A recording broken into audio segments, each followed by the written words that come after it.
আসসালামু আলাইকুম। সবার আগে বাছাই করা 10টি আন্তর্জাতিক খবর জানিয়ে দেব। প্রথমেই থাকছে শিরোনাম। তবে তার আগে অনুরোধ থাকবে ভিডিওটিতে একটি লাইক দিবেন।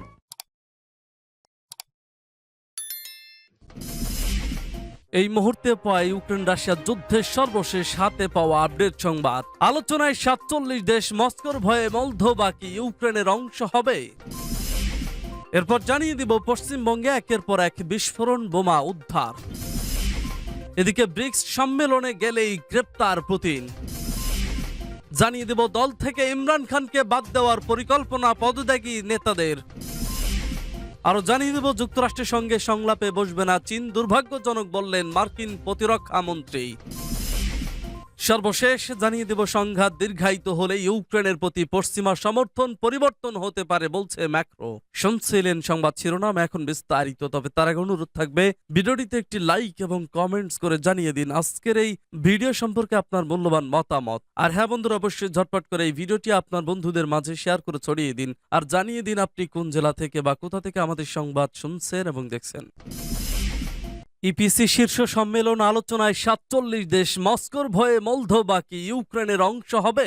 ইউরোপের অন্যতম ছোট এবং দরিদ্র রাষ্ট্র মলদোভা সম্প্রতি ইউরোপীয় ইউনিয়নের অংশ হয়েছে দেশটি। তারপরই ইউরোপীয় পলিটিক্যাল কমিউনিটি শীর্ষ সম্মেলনে দায়িত্ব পড়েছে তাদের ঘাড়ে। বৃহস্পতিবার মলদোভার রাজধানী সামান্য দূরে মিমিক্যাসেল এবং ওয়াইনারিতে একত্র হয়েছেন বিশ্ব নেতারা। ইতিমধ্যে সেখানে পৌঁছে গেছেন 47টি দেশের রাষ্ট্রনেতারা। রাশিয়া ও বেলারুশ ছাড়া ইউরোপের অধিকাংশ দেশই এই গোষ্ঠীর অন্তর্গত। আরো বেশ কিছু দেশকে এতে অন্তর্ভুক্তির পরিকল্পনা আছে। বস্তুত তুরস্ক, আজারবাইজান, আর্মেনিয়ার মতো দেশগুলোকেও এই শীর্ষ সম্মেলনে অংশ নিতে আহ্বান জানানো হয়েছে। অন্যদিকে কসোভো, বসনিয়াও এতে অংশ নেবে বলে জানা গেছে। গুরুত্বপূর্ণ এই শীর্ষ সম্মেলনে ইউক্রেন নিয়ে দীর্ঘ আলোচনা হবে। কিভাবে ইউরোপীয় ইউনিয়ন আরো বেশি করে ইউক্রেনের পাশে দাঁড়াতে পারে সে বিষয়ে কথা বলবেন সবাই। এর আগে প্রথম ইপিসি হয়েছিল প্রাগে। ইউরোপীয় ইউনিয়নের নেতারা প্রায় সভায় সেখানে একটি বিষয়ে কার্যত সহমত হয়েছিলেন। ইপিসি আলোচনার অন্যতম শ্রেষ্ঠ মঞ্চ। ফলে ইউক্রেনকে সামনে রেখে আরো বিস্তারিত আলোচনার সম্ভাবনা আছে এ বৈঠকে। একদিকে রোমানিয়া, অন্যদিকে ইউক্রেনের মাঝে ছোট্ট রাষ্ট্র মলদোভা। 1992 সালে এই রাষ্ট্রের একটি অংশ বিচ্ছিন্ন হয়ে গেছে। রাশিয়া ঘনিষ্ঠ এই অংশের নাম ট্রান্সনিস্ট্রিয়া। বিচ্ছিন্ন হওয়ার পর ওই অঞ্চলে রাশিয়া তাদের সেনা মোতায়েন করে দিয়েছে। ইউরোপীয় ইউনিয়নদের একটি বড় প্রশ্ন হলো ইউক্রেনের পর রাশিয়া আরো পশ্চিমে অগ্রসর হবে কিনা। সেক্ষেত্রে মলদোভাকে গ্রাস করা রাশিয়ার পক্ষে খুব কঠিন কাজ নয়। এ বিষয়টি মাথায় রেখে মলদোভাকে ক্রমে ইউক্রেনের সঙ্গে মিশিয়ে দেওয়া হবে কিনা তা নিয়ে দীর্ঘদিন ধরেই আলোচনা চলছে। এবারে শীর্ষ সম্মেলনে এ বিষয়টিও গুরুত্ব পাবে। সূত্র ডয়েচে ভেলে। পশ্চিমবঙ্গে একের পর এক বিস্ফোরণ বোমা উদ্ধার। বোমার স্তূপের উপর বসে ভারতের পশ্চিমবঙ্গ রাজ্য প্রায় প্রতিদিনই বিভিন্ন জেলা থেকে হয় বিস্ফোরণের খবর আসছে, অথবা প্রচুর পরিমাণ বোমা উদ্ধার হচ্ছে। উদ্ধার করা হচ্ছে জিলেটিন স্টেক, ডেটোনেটর ইত্যাদি। এর শেষ উদাহরণ হলো নদিয়ায় মহেশনগর পূর্ব পাড়ায় সাইফুল শেখের বাড়িতে বিস্ফোরণ। স্থানীয় সময় বুধবার রাতে এই বিস্ফোরণে সাইফুলের বাড়ি ছাদ উড়ে যায়। সাইফুল এলাকায় তৃণমূলের নেতা বলে পরিচিত। স্থানীয় মানুষের অভিযোগ, তার বাড়িতে প্রচুর বোমা মজুত করে রাখা ছিল, সেজন্যই এত তীব্র বিস্ফোরণ হয়েছে। সাইফুলের পরিবারের এক ব্যক্তি পঞ্চায়েত সদস্য ঘটনার পর সেখানে পুলিশ পৌঁছায়, কিন্তু তারা সেরকম কোনো ভূমিকা নেয়নি বলে স্থানীয় মানুষের অভিযোগ। স্থানীয় এক বাসিন্দা TV9-কে বলেন, পুলিশ এসে দেখে চলে গেছে। সাইফুলের বাড়িতে প্রচুর বোমা রাখা ছিল বলে এত তীব্র বিস্ফোরণ হয়েছে। তৃণমূল অবশ্য এ নিয়ে কোনো মন্তব্য করেনি। এদিন রাতেই নদিয়ার কাটাবেল অঞ্চলে তৃণমূলের দুই গোষ্ঠীর মধ্যে প্রবল বোমাবাজি হয় বলে অভিযোগ। পার্টি অফিস দখল করাকে কেন্দ্র করে এই বোমাবাজি হয়েছে বলে স্থানীয় মানুষ জানিয়েছে। সূত্র ডয়েচে ভেলে।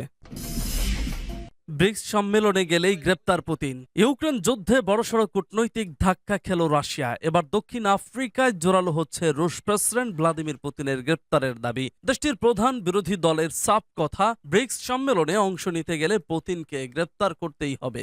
ব্রাজিল, রাশিয়া, চীন, দক্ষিণ আফ্রিকা ও ভারতকে নিয়ে গঠিত ব্রিক্স গোষ্ঠী এবছর দক্ষিণ আফ্রিকায় অনুষ্ঠিত হতে চলেছে জোটের সম্মেলন। চলবে 22 থেকে 24 আগস্ট পর্যন্ত। প্রথম আফ্রিক রাশিয়ার প্রেসিডেন্ট হিসেবে সম্মেলনে আমন্ত্রণ জানানো হয়েছে পুতিনকে, এতেই ঘনিয়েছে বিতর্ক।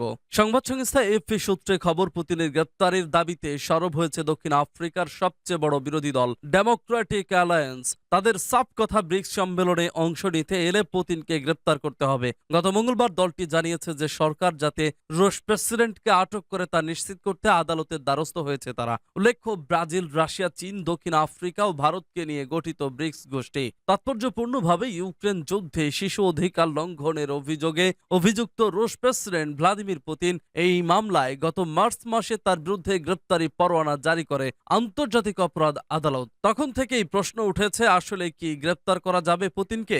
বিশেষজ্ঞদের মতে রাশিয়া ও ইউক্রেন কোনো দেশই আইসিসির সদস্য নয়, তবে আইসিসির অন্তর্ভুক্ত 124টি দেশের যে কোনো দেশে পুতিন গেলেই তিনি গ্রেপ্তার হতে পারেন। খাতায় কলমে তেমন সম্ভাবনা নিশ্চয়ই রয়েছে এবং দক্ষিণ আফ্রিকাও আইসিসি সদস্য, কিন্তু আইসিসির নিজস্ব কোনো পুলিশ বাহিনী না থাকায় পুতিনকে গ্রেপ্তার করতে হবে সেই দেশগুলোর পুলিশকেই, যা সচরাচর দেখা যায় না। পুতিন একটি রাষ্ট্রের প্রধান, কূটনৈতিক দিক দিয়ে দেখলে তিনি কোনো দেশে এলে তাকে সেই দেশের পুলিশের পক্ষে গ্রেপ্তার করা তাই কার্যত অসম্ভব। সূত্র আনন্দবাজার।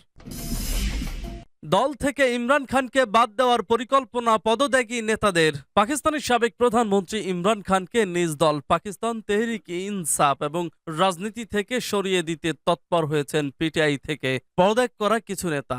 আর এর নেতৃত্বে রয়েছেন সাবেক তথ্যমন্ত্রী ফাওয়াদ চৌধুরী। গণমাধ্যম বলছে, পদত্যাগী নেতাদের নিয়েই পিটিআই এর নেতৃত্ব পুনর্গঠন করতে চান ফাওয়াদ চৌধুরী। দ্য ডন সহ পাকিস্তানের বেশ কয়েকটি গণমাধ্যম জানিয়েছে এই তথ্য।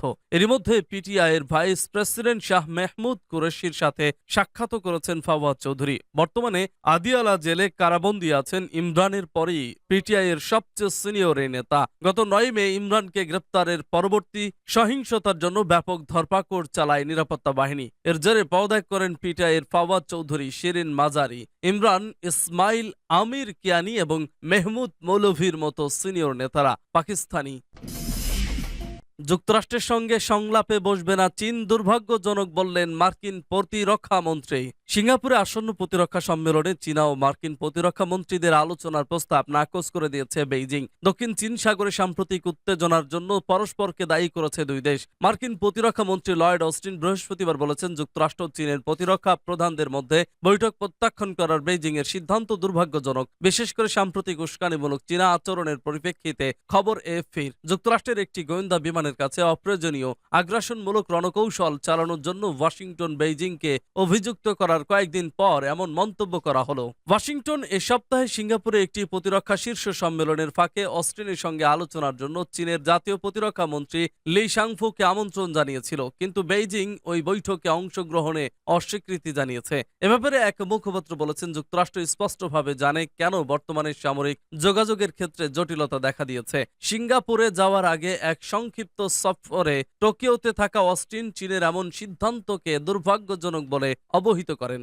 অস্টিন বলেন, আপনি আমাকে অনেকবার বৃহৎ ও অনেক ক্ষমতা সম্পন্ন দেশগুলোর গুরুত্বের ব্যাপারে কথা বলতে শুনেছেন। একে অপরকে কথা বলতে সক্ষম হচ্ছেন যাতে আপনি সংকট নিরসন করতে এবং বিষয়গুলো অপ্রয়োজনীয়ভাবে নিয়ন্ত্রণের বাইরে চলে যাওয়া থেকে রক্ষা করতে পারেন। তিনি আরো বলেন, চীন সম্প্রতি আমাদের বিমান এবং মিত্রদের বিমানকে উস্কানিমূলকভাবে বাধা দেয়, যা খুবই উদ্বেগজনক ছিল।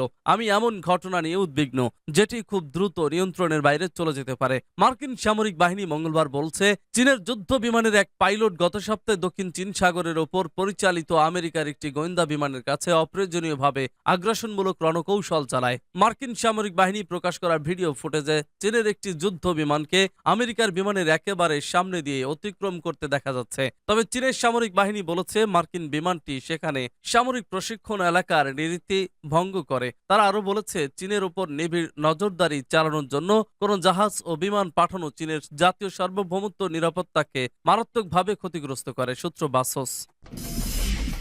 সংঘাত দীর্ঘায়িত হলে ইউক্রেনের প্রতি পশ্চিমা সমর্থন পরিবর্তন হতে পারে বলছে ম্যাক্রো।